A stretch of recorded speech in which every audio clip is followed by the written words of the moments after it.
26 अप्रैल 2026 में jet exam जो हुआ था उसमें पेपर 1 और 2 के मैं सारे PYQs आपको अवेलेबल फ्री में वीडियो के माध्यम से अवेलेबल करवा दूँगी।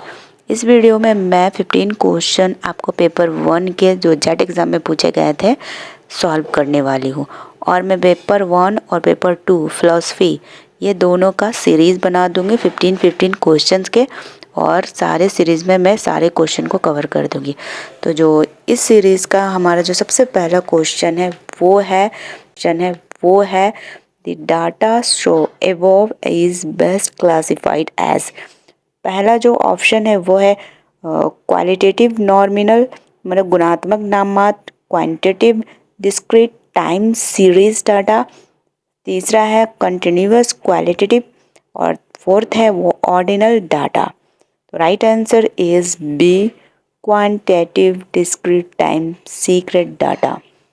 Second question is according to the Buddhist school of philosophy, which of the following are the only two valid pramans?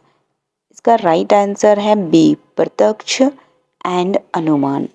Next question is arrange the following terms in order of increasing intention.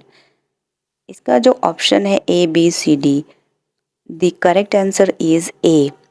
पहला B living being, animal, D dog और C golden retriever. Right answer is A, option A. Next question is from a governance perspective, the sharp risk in digital classrooms indicates. Option B is right answer, ICT drive educational reform strategy. Next question is identify the correct sequence of word A to Z that fill in the blanks. Electronic mail is transmitted using fill in the blanks. इसका जो right answer है वो है option A, यानी A B C D. Next question is which of the following statement are correct. इसका correct answer है option A, केवल A और C. Next question is match the list 1 with list 2।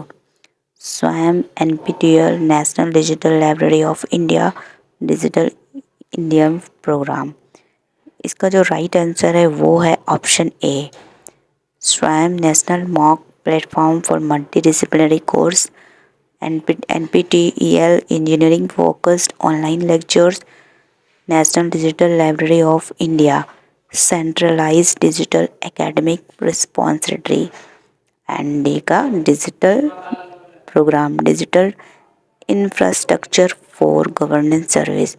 The right answer is option A. University conduct online examination through a cloud-based platform. Student log in remotely and exam data is stored centrally. Which of the following is the most critical risk in this system?